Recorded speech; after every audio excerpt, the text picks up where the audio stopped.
protesters that morning slowly grew to a crowd of 2,000.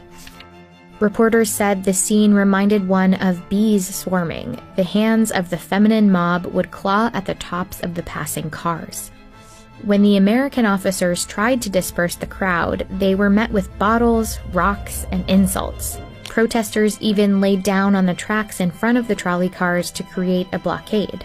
They were joined by men in what's called the Bath Riots, and they shut down this border for 2 days. And then all you hear is that the ringleaders are arrested, and a few of the men are publicly executed. As for Carmelita Torres, it appears like she was thrown in prison, and as historians, we don't know what happened to her afterwards. We've lost every trace. The fumigations didn't stop after the riots. In 1917 alone, over 100,000 Mexicans were deloused at the border. That same year, an immigration law made border procedures even more rigid. Immigrants at all points of entry needed to have a passport, take a literacy test, and many would have to pay an $8 head tax.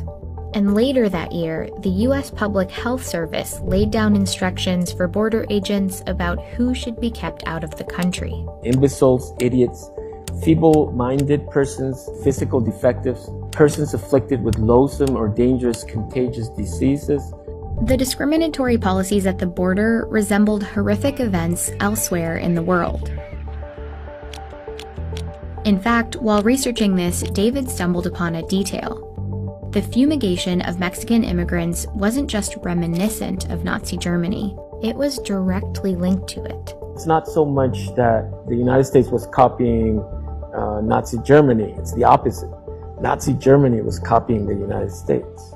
He found that in the 1920s, the US started using Zyklon B, an extremely poisonous acid gas, to fumigate clothing at the border. And in 1937, in a German pest science journal, a scientist called for the use of Zyklon B in Nazi disinfection chambers. He included 2 photos of El Paso's delousing chambers as an example of how effective Zyklon B had been at the US border to kill unwanted pests. The same scientist pushed to use it to disinfect concentration camps, and eventually it was used in concentrated doses to murder millions of people. People, rightly so, say you can't compare what happened in Nazi Germany with other parts of the world. And that's true. In terms of Zyklon B, it was used on the border not to intentionally kill Mexican border crossers. But the history of something like the Holocaust doesn't take place in a vacuum. A few decades after the Bath Riots, Mexico started sending men to work on U.S. farms and railroads as part of a new labor agreement called the Bracero Program. And through the program, the border disinfections continued.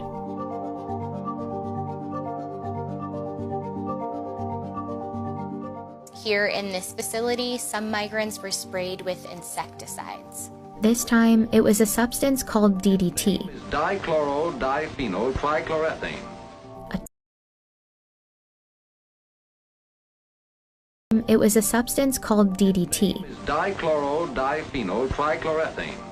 A toxic pesticide which decades later would be banned for agricultural use by most developed countries. Repeated contact must be avoided. They were sprayed in the face, they were sprayed in their private parts, and they were stripped naked and inspected. And sometimes they're inspected like you would inspect livestock. First-hand accounts from immigrants in the program reveal how little they knew about the fumigations. So they talk about how humiliating it was, about why do they think we're so dirty? They all call it the white powder. I don't know if they necessarily were told we're spraying you with DDT, but they'll call it polvo, the powder. A miraculous white powder that is helping to win the war against disease. Many of the employees who worked in the facilities weren't given many details either. When I first started, my role was a clerk. I got the job mainly because I spoke Spanish. There was a hut in the area when they came in from the Mexican side that they were going there, and they had some sort of It was for lice, they said. It was, to disinfect for lice. And we never gave it much thought, but we did think, that's sort of like what the Nazis used to do, to the Jews. I had heard during lunch breaks that they would spray them, and sometimes there were comments from the men themselves that they would put a hose to them. I don't know if they knew what they were doing to them. I certainly didn't know, it was far-fetched from the world we lived in. It wasn't until the 1960s, when the Bracero program ended, that health authorities acknowledged the chemicals were dangerous and the baths and fumigations were finally discontinued.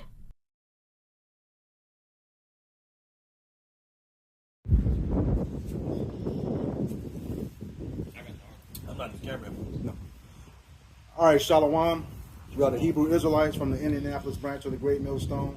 And we're here to give all praises, glory, and honor to Yahweh, Ba'ashem, Yahushai, Ba'ashem, HaKadosh. Double honors to the apostles and elders of Great Millstone who rule well and teaching us this 100% truth. Salutations to them and our fellow Akim who labor in this truth week in and week out on the highways and byways.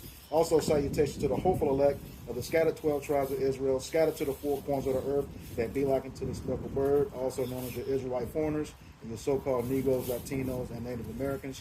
To you, we say Shalom. Shalom. All right, we're coming back at you with another installment of our For Thy Violence Against Thy Brother Jacob series, dealing with the gasoline baths at the border. And we got a quick article on it, but we did, this is just summarizing the videos that you just saw before we started, okay? Give you a little bit of history on what happened down at the border and who was involved with it. All right, so before we do that, Salakia, I want to read the scripture, Obadiah 1 and 10. It says, "For thy violence against thy brother Jacob, shame shall cover thee, and thou shalt be cut off forever." So this is a prophecy about Esau, Edom coming to an end for all of the violence that he's committed against Jacob or the 12 tribes of Israel. Okay, and he has worked hell on us, since we came under his rulership. And this whole story about the gasoline baths at the border is just another item where he, did a lot of projection. A lot of stuff we find out about Esau, he was really the problem, okay? But he put that problem on Jake, just like he'll talk about black on black crime when, it's white crime on everybody for them. So-called, they mess with everybody, They just can't lead people along.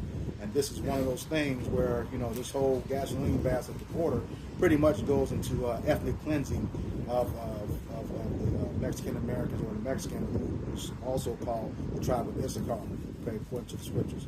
All right, so we'll just get into a quick summary of the article and go on from there.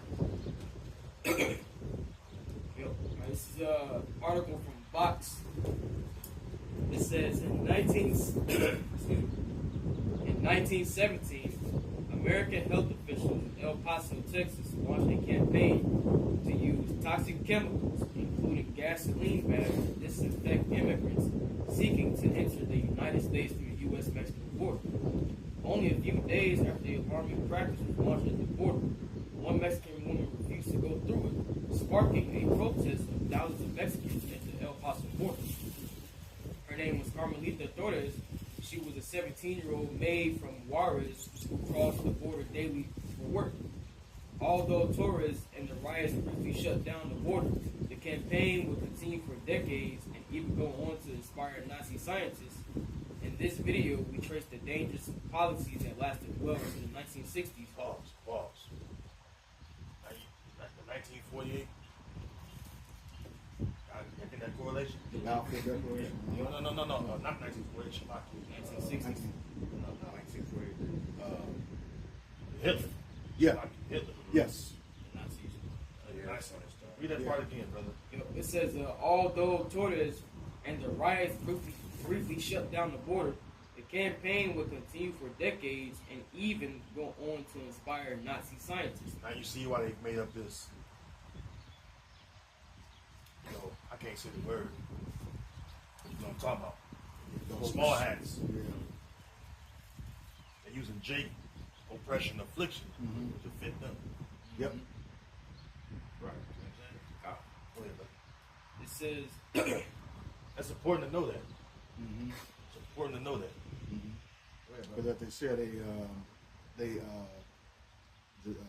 Nazis got their torture methods from the United States, and then a lot of the stuff they're like, oh hell no, you know, this is whack, this is crazy, but you know they still did their thing, you know.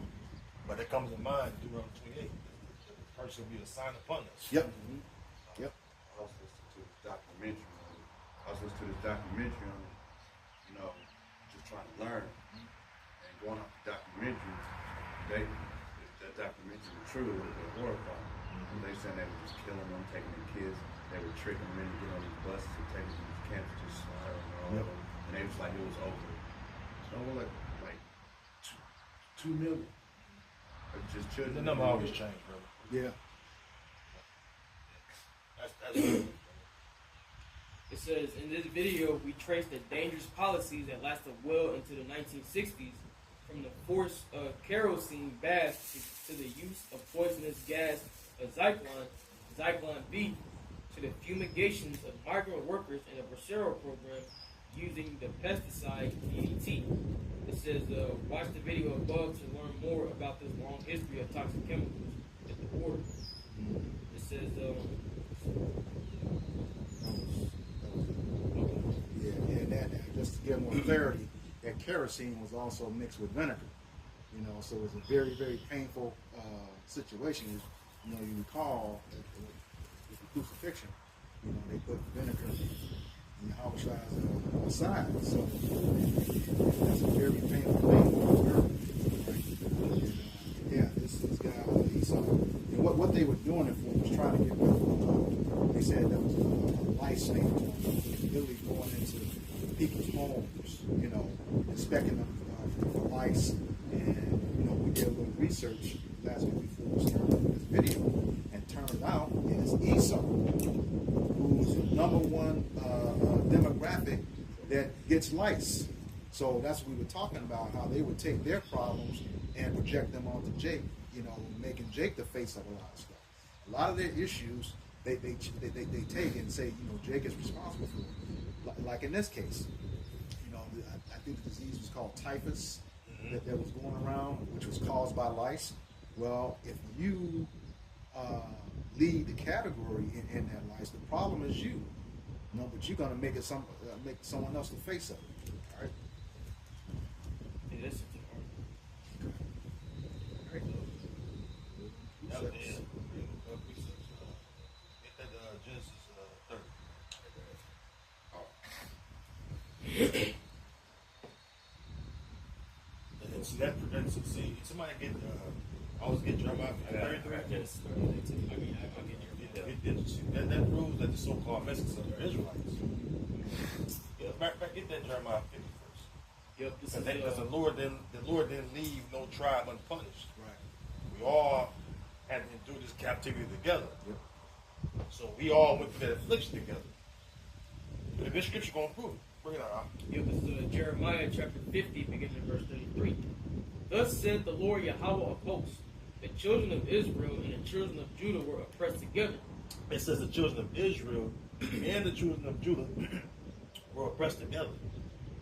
Let's show you that the northern tribes were punished with the southern kingdom. You know, and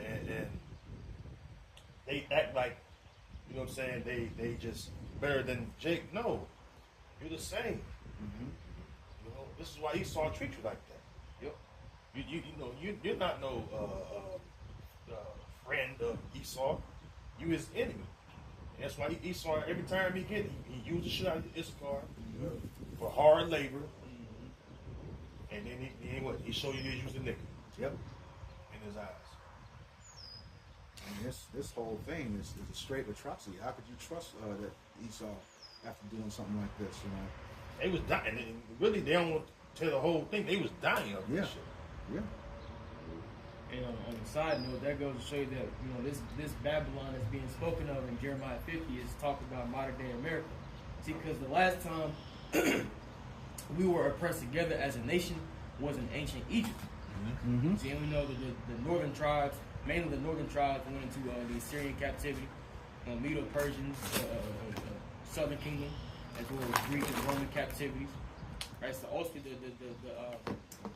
this is talking about America here in Jeremiah the 50th chapter, because also you got Southern and Northern Kingdom here in the land of America being oppressed to this day. The Assyrians took his northern tribes away. Mm-hmm. Matter of fact,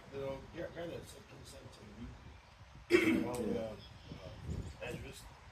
second Ezra 13. Finish that. But put that up too. The word Issachar. It says Jeremiah chapter 50, verse 33. It says, "Thus saith the Lord Yahweh of hosts, the children of Israel and the children of Judah were oppressed together, and all that took them captives held them fast. They refused to let them go." Right. And we still yet this day in our captivity together. You know, no matter where we at, we're on the bottom. We're under these curses. All right. They whose judgment was not to drink of that cup have assuredly drunk. All right. Get that second address in there. Somebody get second. You want it now? Yeah, go ahead. Bring it out. Book of 2nd Ezra, chapter 13, verses 40, says, "Those are the 10 tribes which were carried away prisoners out of their own land in the time of Hoshea, the king, whom Salmanasar, king of Assyria, led away captive, and he carried them over the waters, and so came they into other land." Right. Into another land. Right, which we know that land would be America. Karatazar, another land. You know? And that's the moment when we never return to the land of Israel. Once Salmanasar the fifth took us away, and we came to that land, all right, we never returned. As far as the vast majority of us. You had some sprinkles here and there, but overwhelming majority of us was gone. That was the Lord casting us out. But they took this counsel among themselves that they would leave the multitude of the heathen and go forth into a further country where never mankind dwelt. It should be the side of the world, the so-called unknown world. Right, which we knew about this world when you go into 1 Kings 10. Tell you about the peacocks. Look at the peacocks. Talking about it goes to the Latin word pavos. It's talking about turkeys. Turkeys are native to the Americas. Right?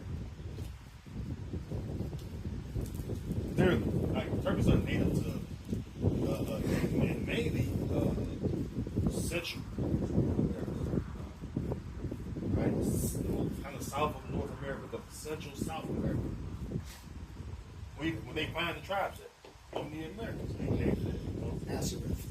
Yeah. According to 2nd Ezra 13. Yeah, that's what we get there. Go ahead, brother. It says that they might there keep their statutes, which they never kept in their own land.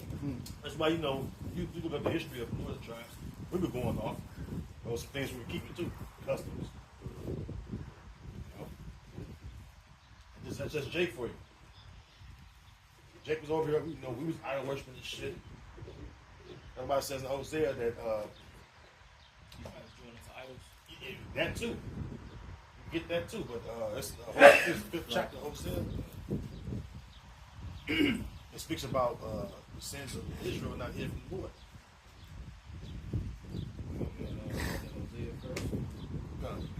Here you go, right here. Grab it. This is Hosea chapter 4, verse 17. It says, "Ephraim is joined to idols, let him alone." Ephraim is joined to idols, let him alone. Northern tribes get heavy into idol worship, assault with familiar spirits, all that. It's the account of all the northern tribes doing that shit. That's why the Lord really sent, he saw a bit of fuck Jacob over there. You saw that those idols in that, was it Third Bad Boys? Yeah. Santeria, yeah. It's beautiful how you bring up the northern tribes, because Ephraim is the head of the northern kingdom, so they, those up under the head are guaranteed to follow the head. So if Ephraim is out here serving idols, And what do you think the rest of the northern tribes tried to do? Same thing. That goes in that old saying, as the head goes, the rest of the body follows. Yeah. Like with Judah, the whole head is sick. Judah leads everything. It says the whole head is sick. Yeah, that's right. That's right. That's a good point, brother. Hosea 5. Hosea 5, real quick, we're going to get that 2 Kings or something. Yeah, y'all know the precepts. I got some information on the ET that was used. So keep those precepts rolling first. Hosea 5 and 3. This is Hosea chapter 5, starting in verse 3. And it reads, I know Ephraim and Israel is not hid from me. For now, O Ephraim, thou committest whoredom and whoredoms. Yeah, whoredom, and Israel is defiled. Yep. Read on. Read the next verse too. That's when they came over and found us. Even this car, they was doing, witchcraft. Sacrificing their sons and daughters. Okay. Jacob was doing some other shit. Yeah. That's why the Lord had Esau come over. I don't know the tribe he got fucked up a lot of those. But you had some that lasted, but overall we got fucked up. Kind of like what Elder Yahshua said a while ago. He said, man, the most I was pissed off at Jacob. He had Spanish conquistadors come over here, whoop Jake ass, know the tribes, go back across the bars, come back over there, just keep whooping Jake ass. Taking them out on slave ships. Because a lot of people think about transatlantic slave trade, they think about the tents of Judah. The Lord used Esau to bring the northern tribes on these slave ships. Yeah. Before Judah started coming over. Kind of saw some of that in all of us were watching about a couple years ago. No, Goodbye on the Time. Oh, yeah.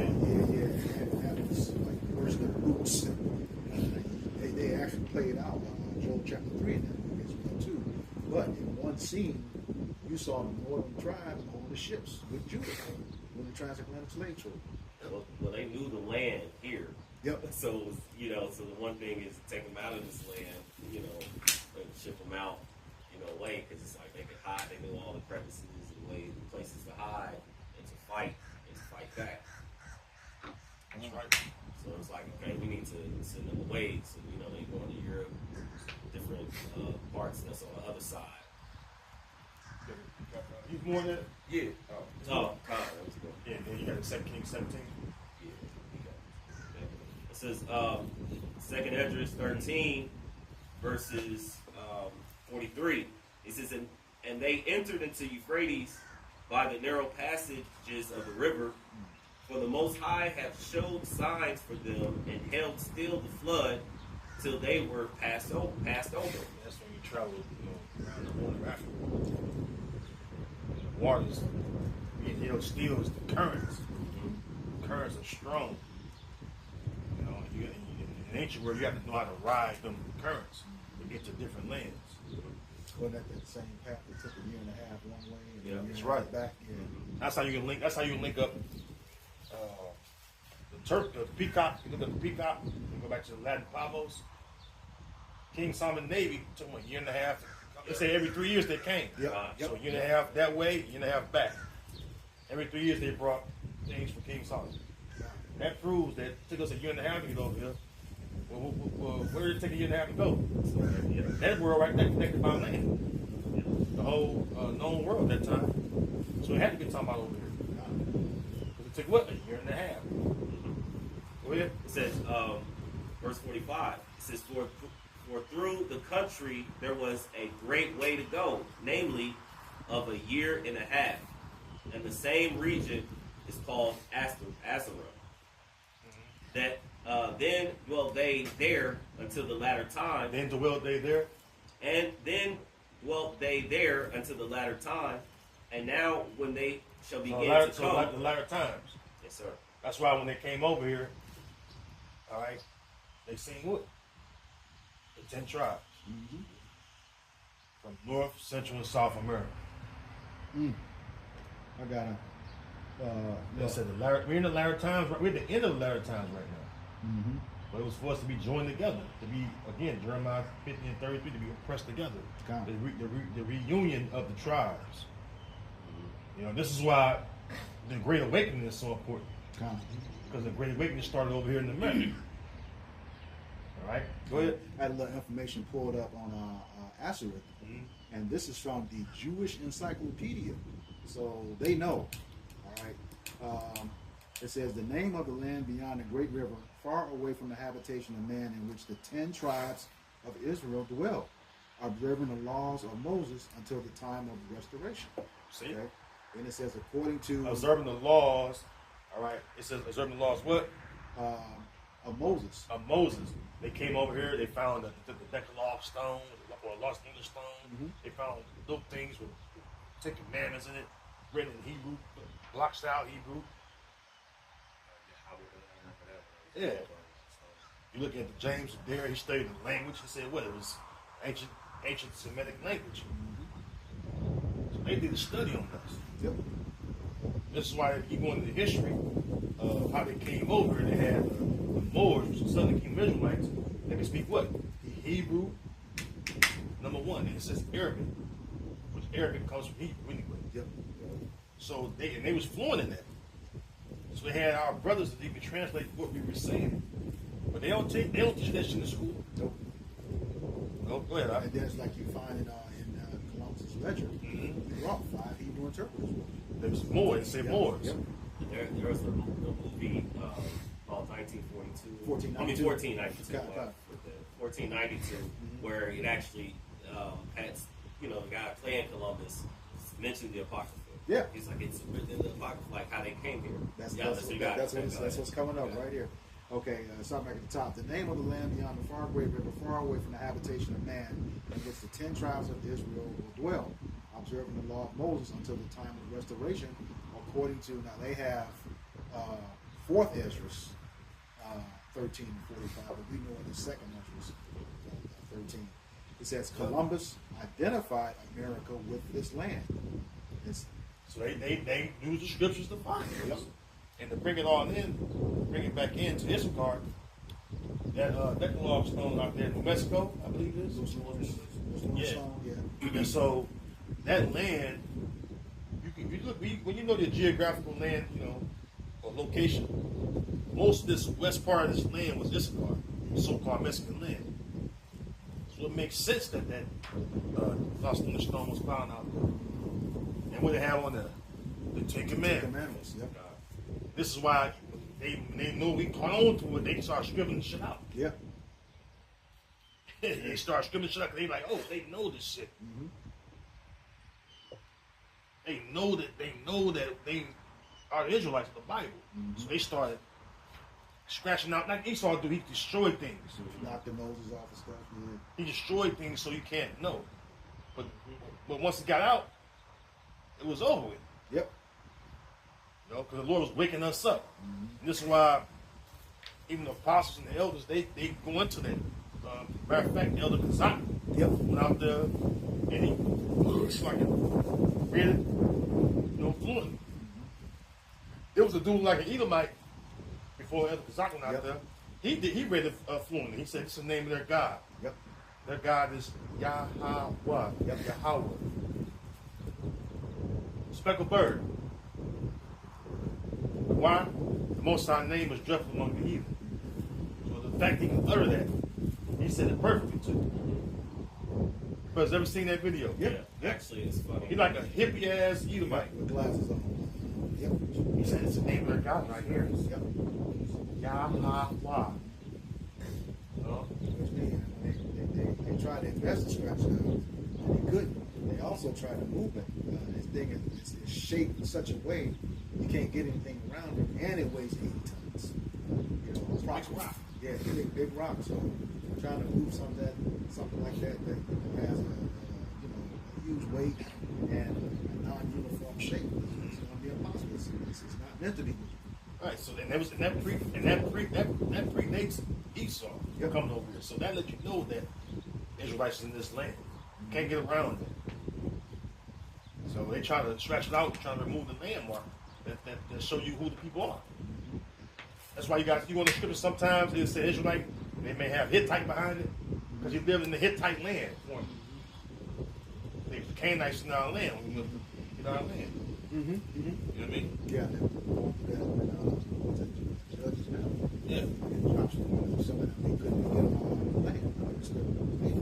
But the land, the land was sectioned off. The Jebusites over here, Hittites. You know what I'm saying? But still, if you live in that land, your name kind of had attached to it. You live in the land of the Hittites, of the Canaanites.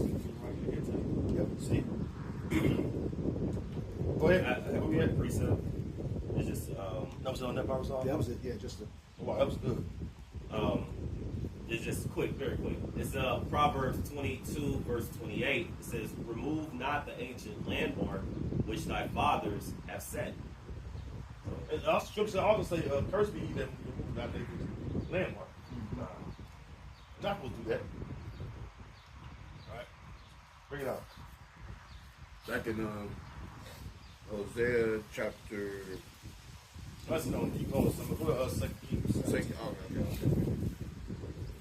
This is 2 Kings. No, chapter 2. Matter of fact, Slakia. Go to First Chronicles 12 and 32, and Second Chronicles 12 and 32. Sorry.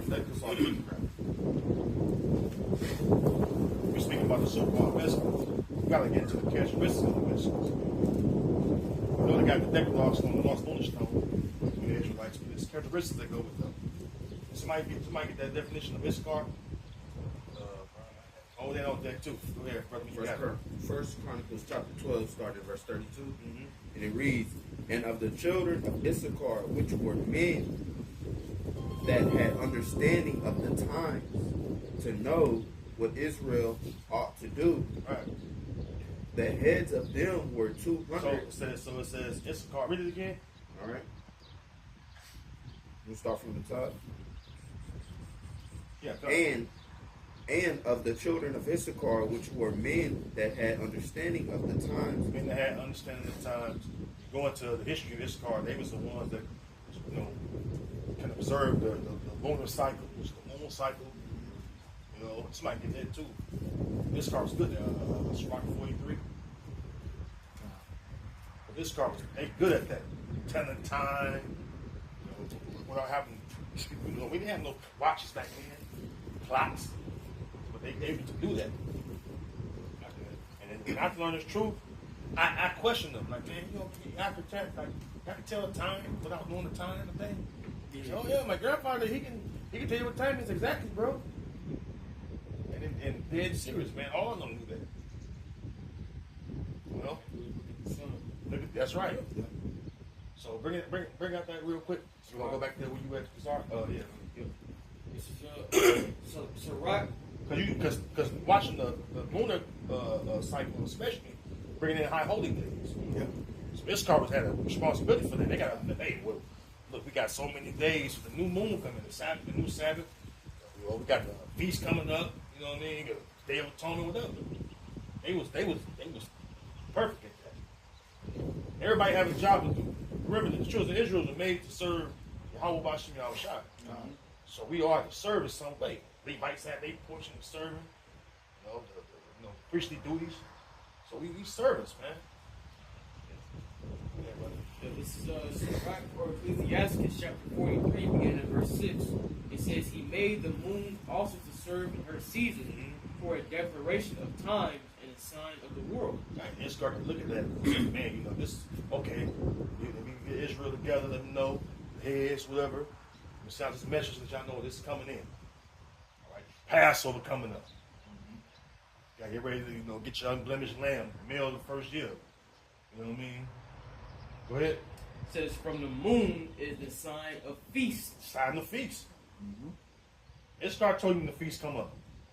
Go ahead. It says, "A light that decreaseth in her perfection." That's all we get on there, brother. Go back to first precept. Come. This is in the Apocrypha, the letter of Jeremiah 1:60. And it says, "For sun, moon, and stars, being bright and sent to do their offices, are obedient." Okay? So even though we know that Esau sought to change times and laws, he couldn't do it. That's how, like I said, Issachar was able to do that. They're going to be obedient and hold their offices no matter what he does. Even with the daylight savings, the changing the calendar from 354 days to 365 days, all that, with the leap year and all that, involved too, they're going to be obedient. That's how we can keep it today. A part of so-called Aztec, a part of the so-called Aztec, which is so-called Issachar heritage, they had the Aztec calendar. Yeah. Yep. In the backyard, I was just pulling it up. You also had the Mayan calendar, which was the whole phenomenon of the 2012. The 2012 collapse. They were all going based off of, Issachar. It's like the Mexican, Guatemala, Honduras, and El Salvador, actually. So these are the tribes in which they were looking at, because based off of their understanding of the time and the science behind it, they had people in hysteria, hysteria. Yep. So the ones that can actually read the constellation and know the signs of heaven originally real good was Issachar. So they played a very important role. They would sound the trumpets. Go ahead, brother. That kind of goes into, when you get into that, in that Jeremiah 31, 35, 37. Okay. He was going to seek to change the ordinances of the moons, the stars, and the sun. If he can do that, he can get rid of. Yeah, you can go ahead and read this book of Jeremiah, chapter 31, verse 35, says, "Thus said the Lord Yahweh, which gave the sun for a light by day, and the ordinances of the moon and the stars for a light by night, which divideth the sea when the waves thereof roar. The Lord of hosts is his name. If those ordinances depart from before me, thus said Yahweh, Ba'ashem Yahushai, then the seed of Israel also shall cease from being a nation before me forever." God, see, when you think of that, and you're speaking as a man, that's another reason why he was trying to get rid of Issachar, get rid of Israel altogether. Because we know they're trying to block out the sun before the fake moon landing. You had Project A119, NASA Project A119, which is where they tried to send a nuke to the moon. A lot of people don't know that. They tried to send a nuke to the moon and blow it up. So here again, by doing that, they were going great lengths to try to get rid of Jake. And we just saw with Elon Musk, that just proved that they never went. Because he sent that rocket up and couldn't break the firmament. So, and to back your point up as well, they know that the spirit of Yahweh Ba'ashem Yahushai is going to come back upon these same men in the last days, so that they would remember themselves, in the land in which they were scattered, all the places in which they would be. So that's like the elders bringing out, the spirit of being able to know the signs and the times. That spirit would come back upon his people. And they knew. So they wanted to completely destroy that. Somebody look up the word. Go to Genesis 30. I got it. Name. Yeah, read the scripture. I got the name. Got it. I have the name. All right, I read 30. You pull up the name. It's the book of Genesis, chapter 30, verse 18. He says, "And Leah said, the Most High have given me my hire, because I have given my maiden to my husband," and she called his name Issachar. Issachar. No. Our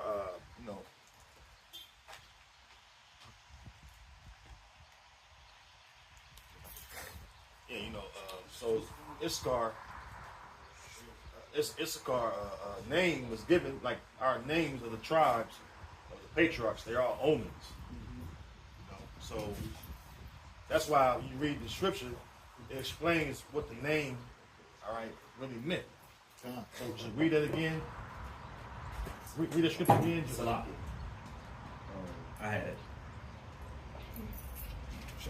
30 and 18.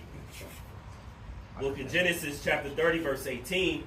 He says, "And Leah said, Yahweh, Bashim Yahushai, have given me my hireling, right? Mm-hmm. Go ahead. Because I have given my maiden to my husband, and she called his name Issachar. My hireling. Go ahead. His name there is recompense. Issachar? Yeah. Should be He is hired.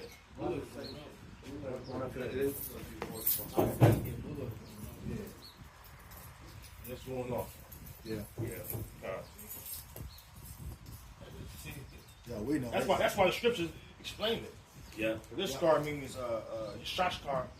He's hired. Yep. You know. And they you know, that's that digital shit. They changing up shit. Oh yeah.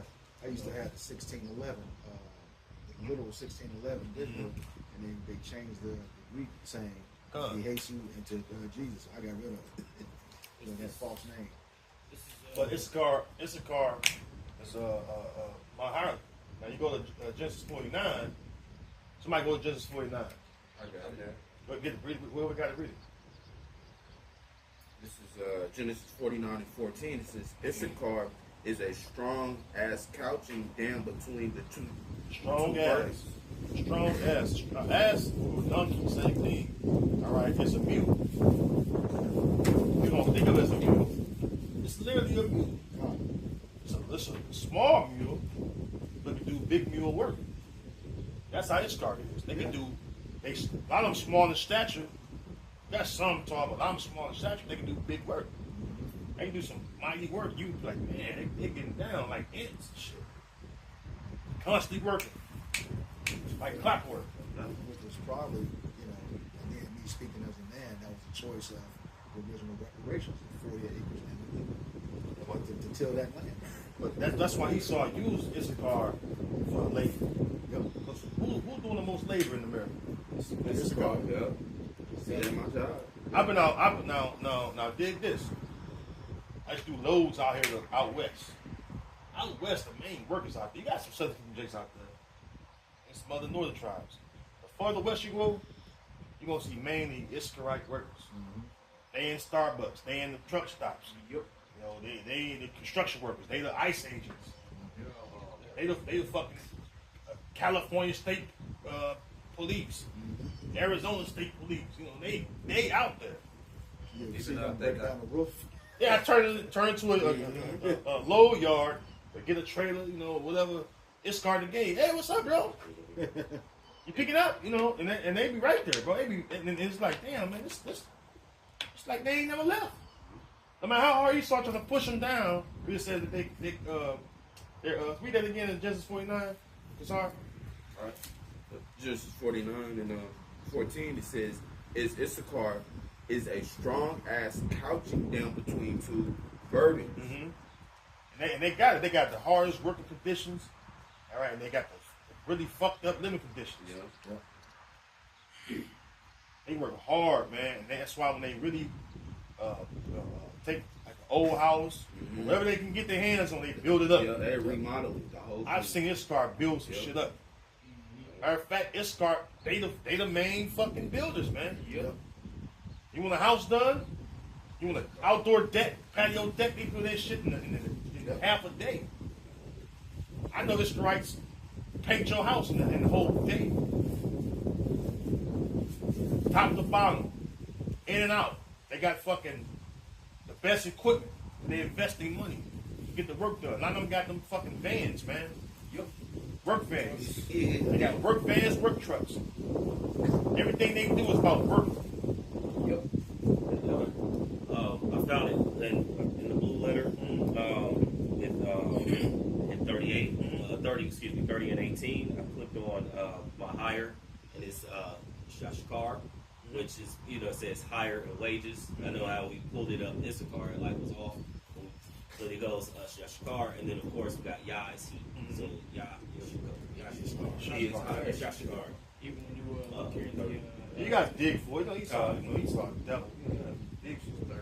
That was good. That was too hard. Because they got this also in the Hebrew Chaldean lexicon. When you go to the bottom, it says he is wages, or he brings wages, which that goes into Issachar. He is hired. And they got shitty wages. They got shitty wages. Yep. It's not getting paid much. put them shovels together, and they build on top of that. I've seen 5 or 6 Israelite families in the house, man. Yep. And they work at the same fucking job. The men work the same job, but eventually they start branching out. He help him with his house. He help him with his house. You know what I'm saying? It's a trickle down thing. That good system. Yeah, you know. And yet you have Donald Trump trying to kick him out, build a wall and shit. See, that's how you know, man. Hey, without Jake, man, Esau ain't gonna have no fucking king. Nope. This place will collapse overnight without this cigar alone. You saw most Jakes don't know fucking work. I was gonna say you saw what happened in Florida. Changed that law, talking about undocumented, you can get arrested. Issachar left those jobs, man, and nobody else. They couldn't do the farm work. They couldn't do the building. Nothing. Those guys lost. They lost so much money so fast. It wasn't funny. My old precept.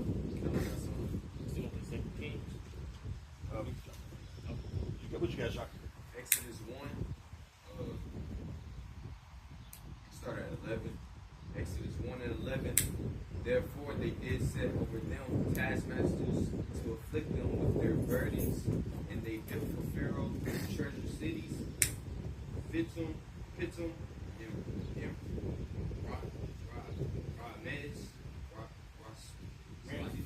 Ramses. But the more they afflicted them, the more they multiplied and grew, and they were grieved because of the children of Israel. So now somebody get now. That's a good precept, brother. That's when we was a nation in under the old Egyptians, right? Somebody get Revelation 11. Because speaking of the Egyptian captivity, that's why this place is known as spiritual Stockholm. Because somebody matter of fact, before you read it in Revelation, get Exodus 20 and 1. You have to know what Egypt means, man, or what it meant for us. You know? That's right. You're gonna read it, brother, because that's what it is. Somebody want that Revelation still. This is Exodus 20, beginning at verse 1. William Lawrence, you might have talked about the book of Exodus chapter 20, beginning at verse 1. And Yahweh B'Shem Yahushai spake all these words, saying, I am Yahweh thy power, which have brought thee out of the land of Egypt, out of the house of bondage. Out of the house of bondage. That's why Revelation 11:8 says what?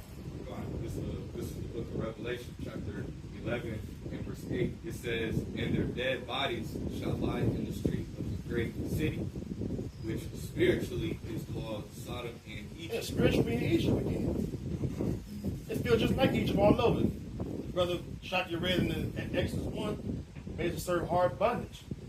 Jake served hard bondage here. You learn to shoot like, damn, this really is like Egypt again.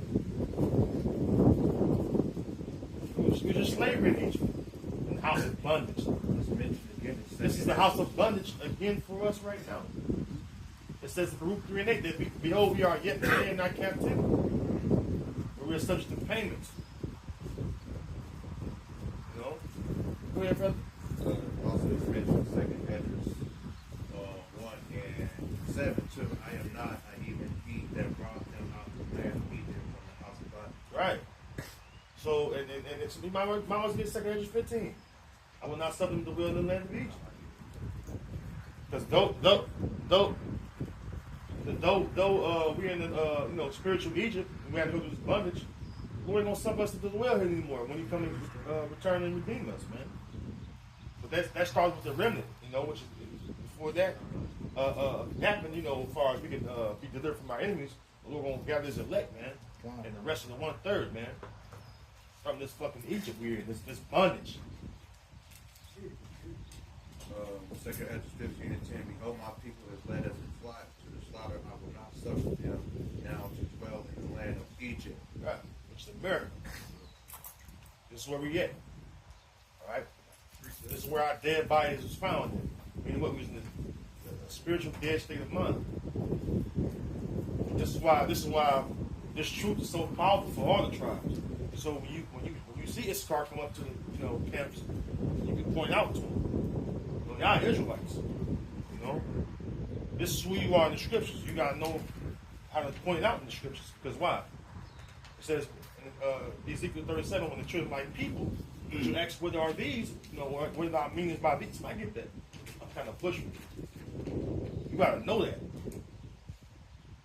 About around the 17th verse, 15th, somewhere around the 15th verse, like that. Ezekiel 37. You gotta know how to identify these tribes. Okay. Oh, go ahead. You can start working the point. This is Ezekiel. Go read the whole thing. Ezekiel We get chapter edified. 37, beginning in verse 15. It says, "The word of the Lord Yahweh came again unto me, saying, Moreover, thou son of man, take thee one stick, and write upon it for Judah, and for the children of Israel and his companions." The southern kingdom. Go ahead. It says, "Then take another stick," it says, "and write upon it for Joseph, the stick of Ephraim, and for all the house of Israel and his companions." Yeah, the northern tribes, so-called Latinos and Native Americans. Go ahead. It says, "And join them one to another into one stick, and they should become one in thine hand." One nation again. You're not gonna be divided no more. You look at the brothers out teaching, even the different camps. You have representation of all the tribes. You know, go ahead, brother. It says, "And when the children of thy people shall speak unto thee, saying, Wilt thou not show us what thou meanest by these? See, go ahead. Say unto them, Thus saith the Lord Yahweh, Behold, I will take the stick of Joseph, which is in the hand of Ephraim, and the tribes of Israel his fellows, and will put them with him, even with the stick of Judah, and make them one stick, and they shall be one in my hand." They should be one in my hand. It says, "And the sticks whereon thou writest shall be in thine hand before their eyes, and say unto them, Thus saith the Lord Yahweh." This is why the 12 tribe chart is so important. When the children of thy people, the Israelites, the so-called Negro, Latino, and Americans see that sign, they're like, "Man, I'm on the sign. What do you mean with that? Why I'm on the sign?" Go ahead. It says, you gotta break it down to them. You know, go ahead. It says, "Behold, I will take the children of Israel from among the heathen, whether they be gone, and will gather them on every side and bring them to the land, and I will make them So, basically waking up the people. You gotta let them know that, hey, we're getting ready to gather us up and take us back to our land. Not just Judah, not just Levi, not just Benjamin, not just Ephraim, not just Reuben, not just Gad. All the tribes have the election. It says 12,000 of each tribe, right? And then you have the rest of the 1/3. Yeah, Revelation 7. Come on. It says, "And I will make them one nation in the land upon the mountains of Israel, and one shall be king to them all, and there shall be no more two nations, and neither shall they be divided into two kingdoms any more at all." That's it. That's all you need, brother. Because right now, because even still to this day, you know, Jake, fucking have an evil eye towards your brother, man. I experienced that. You know, this car didn't like me.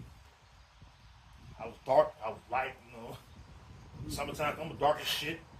Get cold. I'm light. I'm a little light brown. I was a nigga in their eyes. So it is what it is. With a long fucking ponytail down my back. Fucking nigga though. Because Esau. And I always knew they was like related somehow to us. Mm-hmm. Yeah. That's why when we unite in this truth, it'd be more of a good time to just fellowship one another, the different tribes that you can get along with. Yep. Now you're brothers again. You realize, man, we the same nation of people, bro. And then you come together under the banner of Yahweh Shem outside of this truth, this knowledge. You know, you're able to, console your brother now. You know? You got something, brother? No, I was going to say, you're right. My whole time in school and college, I got along with Issachar real well. And even to this day, you see at the gym and stuff, Issachar always around. We always talk. But the older ones. It was the older ones. Yeah. The young ones was always cool. Yeah. But that's true, though. And then, you learn, they do the same shit. It's got to be hooping and shit. They be playing baseball and football. Funny as hell. Even the wickednest do the same shit. What you got?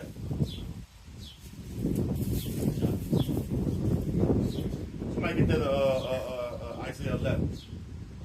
Oh, 11 and 13. You get that? This is Isaiah chapter 11 and verse 13. It's like, this is the book of Isaiah chapter 11 and verse 13. It says, the envy also of Ephraim shall depart, and the adversaries of Judah shall be cut off. Ephraim shall not envy Judah, and Judah shall not vex Ephraim. There you go. And that's why even like your family, or even your tribe, son of the tribe, they see you come together with all the rest of the tribes, teach the truth, they be like, what the fuck they got going on? They can't perceive what's going on. They like, man, you treating them better than us. But it says in Matthew 12, you know that my mother, my brother, my sisters, them that do the will of my Father, the same are my mother, brothers, So it's a different kind of love. We cling to one another. Precept. So bring it up. Jeremiah 3 and 18. In those days, the house of Judah shall walk with the house of Israel. They shall come together out of the land of the north. The land of the north, North America. Somebody hold Jeremiah 50. Oh, that's true. Somebody hold Jeremiah 50. You know what I want? Jeremiah 50, about the fourth verse. Read it, start again, shocking.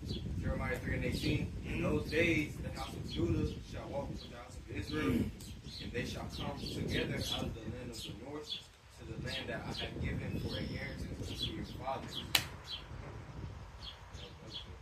Yeah, so there you go, man. So now we getting back to that article, man. We see that Issachar had their portion of their slavery or bondage. All right. That's why Issachar, they learn this truth.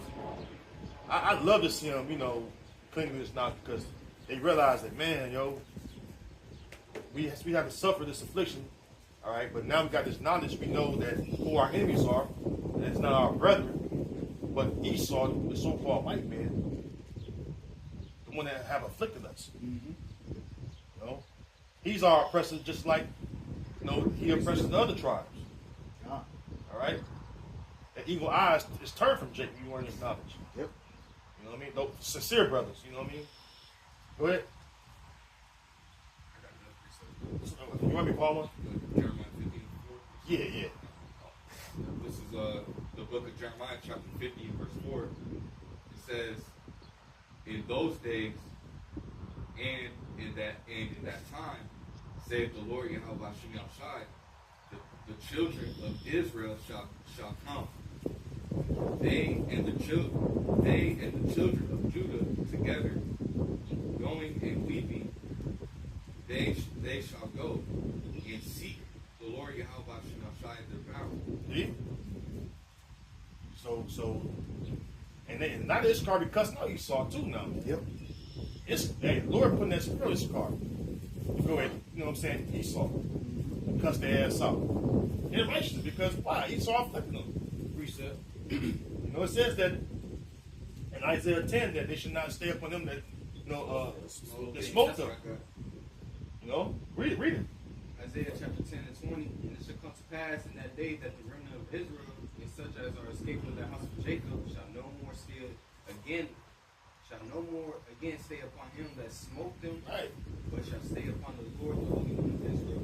And Issachar, they realized that, hey, you forced us to put white on our paperwork and shit. We ain't your people. We know the truth now. We know we Israelites. We brothers with these black and native. That's how. Hey man, that's how you know y'all about to working on the tribes. You know what I mean? So you got something? Yeah, I just want to go into that. Talking about what Esau has done. Going back into what that Deacon team was doing. Yeah, that's good. This is just effects of DDT on the body and what they're doing. It says to the nervous system, swallowing large amounts of DDT can cause tremors, seizures, and excitability, but these effects go away after exposure stops. Here's the one of the key things. The neural system is important. Yeah. It goes to your brain, your bodily function. Go ahead. It says DDT and its metabolites may disrupt the endocrine system and affect reproductive system. So that's, it's pretty much killing any further offspring. Yep. It's like a secret sterilization. Yeah, well, that's what, that video at the beginning of this one, it was saying. It was a eugenics program they were trying to do with that stuff. And that happened real heavy in the so-called Latin culture. Yeah. They were sterilizing the Latin tribes heavy. And they were doing Planned Parenthood. Yeah. For the Southern Kingdom, and they had sterilization, secret sterilization. All right, for the Latin tribe. Yep. A lot of them was consuming shit that they didn't even know they was sterilizing the women in me. Yep. That's how you know that we just broke up. They did that in the Exodus where it said, let it deal with them, wife, and multiply. Yeah. You ain't got to get it, but ultimately that same sentiment is here today. Well, we've been saying every installment of this series, they're using the same playbook over and over and over again. Okay, you got the same culprits, the U.S. government or the so-called white one. In either case. Right. Yep. It says for the liver, DDT can cause increased liver weight, hepatocellular hypertrophy, microsomal enzyme induction, and hepatocellular tumor induction. I'll put that in the link so you can look that up. Cancer. That's the next one. Carcinogen. That's the next one. Cancer. Exposure to DDT and its breakdown producing DDE may be associated with an increased risk of liver, pancreatic, and breast cancer. Okay. Other health outcomes, exposure to DDT and DDE may also be associated with fetal loss. A lot of Latin women be having breast cancer. This day, man. Urogenital birth defects, decreased semen quality, okay, spontaneous abortion, impaired neural development in children, shorter duration of lactation and child growth. Then it had a few questions. What does DDT do to the human body? It says it has been shown that DDT and metabolites have adverse effects on various organs, tissues of mammals, including the nervous system, liver, kidney, reproductive, endocrine, and immune systems. That was genocide going on in the border. Yep. Fucking genocide, man. And you devils had the nerve to try to make it part of your little hoax and shit. Yep. That's why I'm glad this article came out. Go ahead. It says, what happens if you inhale DDT, and we know they were spraying it on. It says studies in DDT exposed workers did not show increase in cancer. However, it has been determined to be a probable human carcinogen, which you just said earlier. It's a carcinogen by the Department of Health and Human Services, the International Agency for Research on Cancer, and the Environmental Protection Agency, EPA. And you know when they get involved, there's some shit going on. We just had those chemical spills late last year. That'll change everything. Once the EPA gets involved, take over your land, everything, which that's what they want to do. Which they full of shit anyway. Yeah. They come out. It's because you got to think about it, it's a government agency. They come out and they already knew shit was fucked up.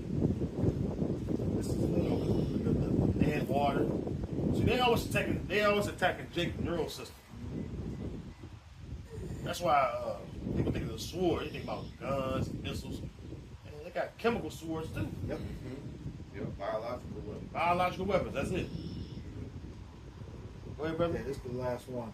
Is DDT and extremely toxic? And it says DDT is highly carcinogenic, toxic, and hazardous, but indirect exposure is relatively non-toxic for humans.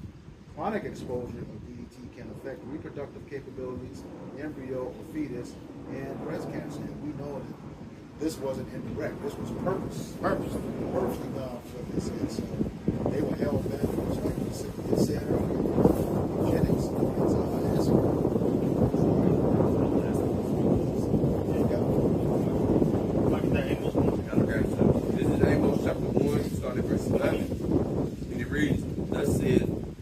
says, the Lord, for 3 transgressions of Edom, and for 4 Edomites, yep.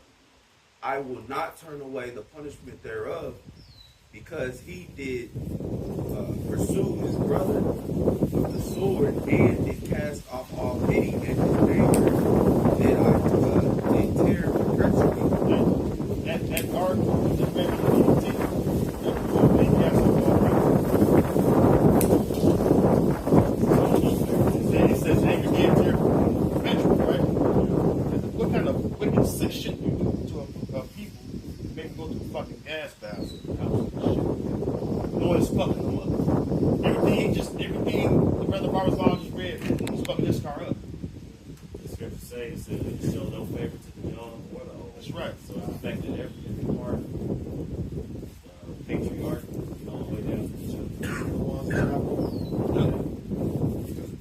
Yeah, because think about, ones that they have children, like kind of like I'm thinking about Japan. That neurological effect, yeah. That's, they know that should pass down to their children. So imagine, like the Brother Barbers all just said, they having children, they coming out with neural problems and shit. It's all because of Esau, so-called white man. Go ahead, brother. All right. And he kept his wrath forever. He kept his wrath forever. That's why we're going to keep our wrath forever. We got you in slavery, bro. You got something? This is Ezekiel 35:5. These are last precepts in here. Because thou hast had perpetual hatred, and hast shed the blood of the children of Israel by force of the sword, in the time of their calamity, and the time that their iniquity had an end. Therefore, as I live, said the Lord God, I will prepare thee unto blood, and blood shall pursue thee. Said thou hast not hated blood, even blood shall pursue thee. Yeah, Esau, he murders. I couldn't say kill. He murdered for fun, for sport. He take lives for sport. And he don't bat an eye. It's in his nature to be like a wild fucking beast and spill blood. That's why the Lord said that He's going to prepare him unto blood, since He's going to hate blood. All right. So all the bloodshed that's in America, like it says in Numbers 35, that the land cannot be cleansed except him that shed the blood, his blood be shed. That's paraphrasing, Yeah, which ties in Joel 3 and 21. Got to cleanse that blood. Get it out of that cleanse yet. Go ahead. Jumping down to Ezekiel 35:10, because thou hast said, these 2 nations and these 2 countries shall be mine, and we will possess it, whereas the Lord was there. And somebody, the nation of Israel, the tribe, the southern tribe, the whole nation. Go ahead. Therefore, as I live, said the Lord, I will even do according to thy anger and according to thy envy, which thou hast used out of thy hatred against them, and I will make myself known among them when I have judged thee. The Lord will judge you without mercy. Remember, it says in the Donovan Compact Bible Dictionary that the Edomites wasn't promised any mercy from the Most High. The only neighbors of the Israelites. You fucked up, you saw it. Bottom of page 142.